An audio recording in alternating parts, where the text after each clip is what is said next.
Solo Leveling season 2 last episode में हमने देखा जिनवू बिंगू की शैडो एक्सट्रैक्ट करके मिस्टर चा को हील कर देता है और उसके बाद शैडो एक्सट्रैक्शन कैंसिल भी कर देता है। फिर जिनवू को छोड़ के बाकी हंटर्स हेलीकॉप्टर में चले जाते हैं। इधर जिनवू बाकी सभी आंट मॉन्स्टर को मार देता है और फिर आंट किंग के शैडो भी एक्सट्रैक्ट कर लेता है और उसका नाम बेरू रखता है। दोनों मिलकर आइलैंड के सारे आंट्स को खत्म कर देते हैं। 2 दिन बाद रेड खत्म हो जाती है और इस रेड में जो लोग मर गए थे उनका फ्यूनरल होता है। वहाँ जिनवू भी गया होता है। वहाँ उसकी मुलाकात चेयरमैन से होती है जो उसके नए गिल्ड बनाने की परमिशन दे देता है। इसके बाद जेजू आइलैंड पे फर्स्ट मोनार्क और बीस्ट मोनार्क दिखाई देते हैं जो किसी को ढूंढ रहे होते हैं, लेकिन उन्हें वह कहीं नहीं मिलता तो वह चले जाते हैं। वहाँ हमें जिनू के फादर भी दिखाई देते हैं। इधर जिनू एक रेड गेट में फंस गया होता है, लेकिन उसकी आर्मी सारे मॉन्स्टर को मार रही होती है। अब चलते हैं नेक्स्ट एपिसोड की तरफ। सीजन 3 एपिसोड 1 स्टार्ट होता है और हमें दिखता है एक हंटर जो डंजन के अंदर होता है। तभी अचानक उसके सामने एक मॉन्स्टर आ जाता है। वह और कोई नहीं बल्कि फर्स्ट मोनार्क होता है जो हमें सीजन 2 के लास्ट एपिसोड में दिखा था। वो यहाँ किसी फ्रेगमेंट ऑफ लाइट को ढूंढने आया था, बट यहाँ उसे कुछ भी नहीं मिलता। वैसे फ्रेगमेंट ऑफ लाइट कौन है यह अभी तक रिवील नहीं किया है, बट मुझे पता है, लेकिन अभी स्पॉइलर नहीं दूंगा। तभी वहाँ एक और मॉन्स्टर आ जाता है। वह देखने में काफी बड़ा लगता है। वह दोनों ईस्ट के किसी जगह के बारे में बात कर रहे होते हैं जहाँ शैडो मोनार्क है,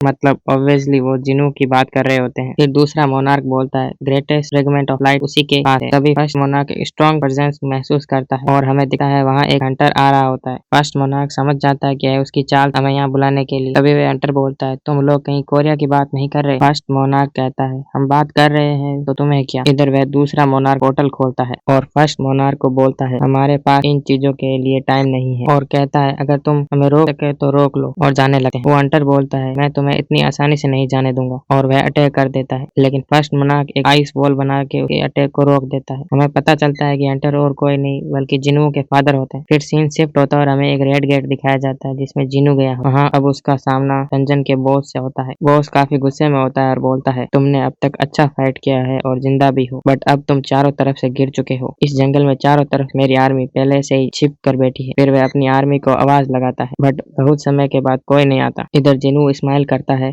और अपने सोल्जर आर्मी को बाहर आने के लिए कहता है, और हमें दिखाई देता है कि जिनू के शैडो सोल्जर ऑलरेडी सभी मॉन्स्टर को मार चुके होते हैं और वो लोग उनकी डेड बॉडी लेकर बाहर आ जाते हैं। यह देख के बॉस और भी ज्यादा गुस्सा हो जाता है। फिर वो अपने बचे हुए मॉन्स्टर को अटैक करने के लिए बोलता है। इधर जिनू भी अपने शैडो सोल्जर को भेज देता है। जिनू के सारे सोल्जर आसानी से मॉन्स्टर को मार देते हैं। अब सिर्फ बॉस बचता है। बॉस जिनू की तरफ अटैक करने के लिए तेजी से बढ़ता है, लेकिन तभी टस्क अपने ग्रेविटेशन मैजिक का यूज करके उसे जमीन पर पटक देता है। फिर जिनू बॉस के पास जाता है और कहता है मेरे सवालों का सही जवाब दो तो शायद तुम्हें कम दर्द होगा, लेकिन बॉस बोलने से पहले ही मर जाता है। जिनू समझ जाता है कि सिस्टम फिर से इंटरफेयर कर रहा है। तभी उसे याद आता है डीमन कैसल क्लियर करने पर उसे एक की मिली जो सिर्फ लेवल 100 होने के बाद ही यूज हो, जो कि जेजू आइलैंड के रेड के बाद उसका लेवल 100 हो चुका था। तो वह उस की को अपने इन्वेंटरी से निकालता है और उसके सामने उसकी सारी इंफॉर्मेशन आ जाती है। उसे पता चलता है कि ये डबल डंजन वाले टेंपल की वही डबल डंजन जहाँ जिनवू को उसकी पावर मिली। यह काफी बड़ी बात होती है जिनवू के लिए,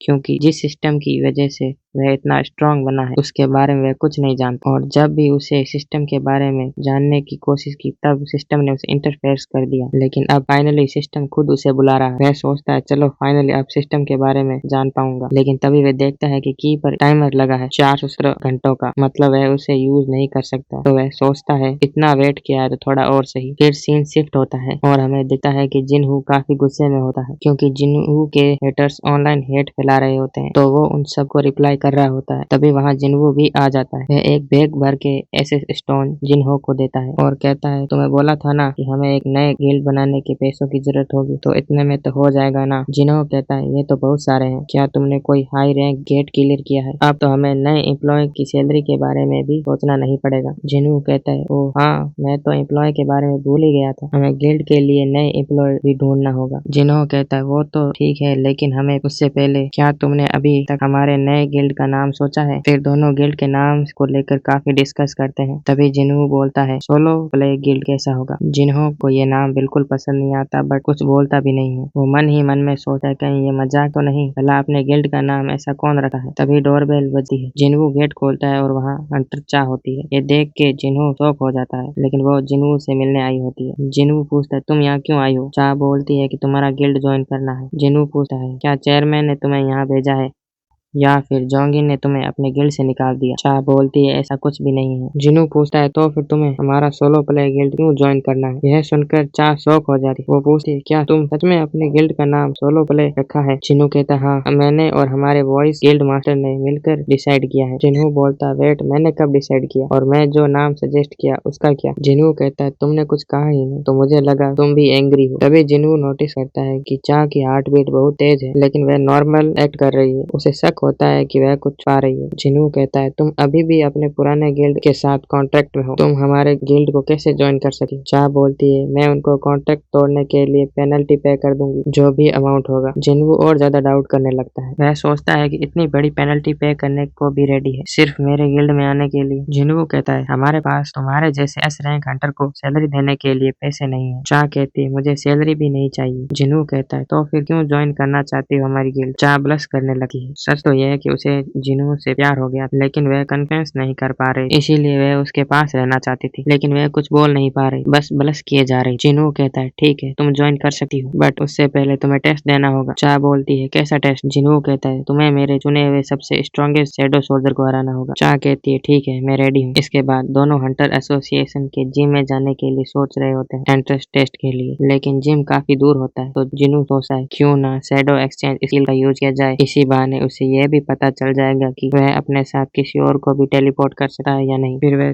चा को थोड़ा पास बुलाता है और शैडो एक्सचेंज स्किल का यूज करता है और स्किल काम भी कर जाती है और वह दोनों एक साथ जिम टेलीपोर्ट हो जाते हैं। चा ये देखकर काफी हैरान हो जाती है और ये कैसे हुआ? जिनू बोलता है शुरू करते हैं अब, लेकिन चा कहती है एक मिनट, मैं अपना वेपन तो ऑफिस में ही छोड़ दिया। फिर जिम के स्टोरेज रूम से एक स्वॉर्ड ले आती है और कहती है मैं अब रेडी हूँ। जिनू इग्रिस को समन करता है और बोलता है मेरे शैडो आर्मी का सबसे बेस्ट स्वॉर्ड मैन है यही है। चा पूछती है विनर कैसे डिसाइड होगा? जिनू बोलता है जब तक तुम मेरे स्वॉर्ड सोल्जर को डिस्ट्रॉय ना कर दो या फिर जब तक तुम खुद सरेंडर ना कर दो। जिनू मन में सोच रहा होता है कि मैंने चा से बोला था कि मैं अपना स्ट्रॉन्गेस्ट स्वॉर्ड सोल्जर यूज करूंगा, लेकिन बेरू को चा के सामने लाना सही नहीं रहेगा। जेजू आइलैंड पर उसकी वजह से ही चा इतनी ज्यादा घायल हो गई थी, इसीलिए इग्रिस बेस्ट चॉइस था। इसके बाद फाइट स्टार्ट होती है। दोनों की फाइट की वजह से तेज धमाका होता है। तभी हमें दिखाई देता है कि चेयरमैन उसी बिल्डिंग में है। उनको भी यह आवाज सुनाई देती है। वह सोच रहे होते हैं कि आज तो किसी हंटर ने जिम रिजर्व नहीं किया था। फिर वह जिम का कैमरा चेक करते हैं तो उन्हें जिनू और चा दिखाई देते हैं। वह सोचते हैं कि ये लोग यहाँ कब आए और क्यों। तभी उनको याद आता है कि जेजू आइलैंड के रेड के बाद जैसे ही चा को होश आया था उसने सबसे पहले जिनू के बारे में पूछा था। चेयरमैन को लगता है दोनों के बीच कुछ चल रहा है, इसीलिए वह कैमरा ऑफ करवा देते हैं क्योंकि उनका प्राइवेट मोमेंट रिकॉर्ड नहीं करना चाहते थे। तभी बिल्डिंग हिलने लगती है और उनके पीछे रखी पेंटिंग भी गिर जाती है फाइट की वजह से, लेकिन चेयरमैन कुछ गलत ही समझ लेते हैं। दूसरी तरफ हमें दिखाया जाता है कि चा इग्रिस को आसानी से हरा देती है। यह देखकर जिनू भी शॉक हो जाता है। तभी चा बोलती है क्या ये ब्लैक नाइट तुम्हारा सबसे स्ट्रॉन्गेस्ट सोल्जर था? तुमने कहा था कि तुम अपना स्ट्रॉन्गेस्ट सोल्जर यूज करोगे तो उसको समन करो। वह बेरू के बारे में बात कर रही होती है, लेकिन जिनू बोलता है तुम हर्ट हो सकती हो, लेकिन चा कहती है कुछ नहीं होगा और वैसे भी उसे दोबारा फाइट करनी है। तो जिनू फाइनली बेरू को समन करता है और उसे ऑर्डर देता है चा को बिना हार्म किए डिफीट करो। बेरू कहता है जैसा आप कहे माय किंग। फिर वह जोर से रोर करता है और जिम के सारे शीशे टूटने लगते हैं। चा उसे देख के सोच रही होती है कि जिनू ने इस मॉन्स्टर के साथ फाइट किया। बेरू अपने पंजे निकाल के फाइट करने वाला होता है, लेकिन जिनू कहता है उसे हटा लो, वरना अगर चा को थोड़ी सी भी चोट लगी तो मैं तुम्हें नहीं छोड़ूंगा। बेरू तुरंत अपने नाखून अंदर ले लेता है और कहता है यस माय किंग। चा अटैक करने के लिए तैयार होती है, लेकिन तभी अचानक बेरू उसके पीछे आ जाता है। चा को याद आता है कि जेजू आइलैंड पर भी उसने यही किया था। वो कहती है तुम्हें क्या लगता है मैं दोबारा तुम्हारे ट्रैप में फंसूंगी? फिर वह तुरंत अटैक कर देती है अपनी तलवार से, लेकिन बेरू सिर्फ 2 अंगुलियों से उस अटैक को रोक देता है। बेरू सोच रहा होता है कि मेरे किंग ने बिना हर्ट किए उसे डिफीट करने को कहा है, तो इसका बेस्ट तरीका यही होगा कि मैं अपना आप को इतना स्ट्रॉन्ग दिखाऊं कि सामने वाला लड़ने की इच्छा ही खत्म हो जाए। चा एक के बाद एक अटैक कर रही। अब आप सबको पता ही है कि चा कितनी स्पीड से फाइट करती है, लेकिन बेरू भी कम नहीं। वह सारे अटैक इजीली डॉज कर रहा होता है। वह भी एक जगह से हिले बिना सिर्फ अपने बॉडी मोमेंटम से अटैक को डॉज कर रहा होता है। फिर वह मुंह से जोर से रोर करता है, जिसके प्रेशर से चा दूर चली जाती। जिनू कहता है विनर ऑलरेडी डिसाइड हो चुका है, क्या तुम अब सेटिस्फाइड हो? लेकिन चा बोलती है नहीं, मुझे और फाइट करनी है। जिनू को पता था कि बेरू उसके दूसरे शैडो सोल्जर से काफी अलग है। उसका जन्म सिर्फ किलिंग के लिए हुआ था, लेकिन जिनू देखता है कि बेरू अपने आप को रोक रहा है। उनका फाइट दोबारा स्टार्ट होता है, लेकिन इस बार बेरू सिर्फ डिफेक्ट नहीं कर रहा था बल्कि अटैक भी कर रहा होता है। इस वजह से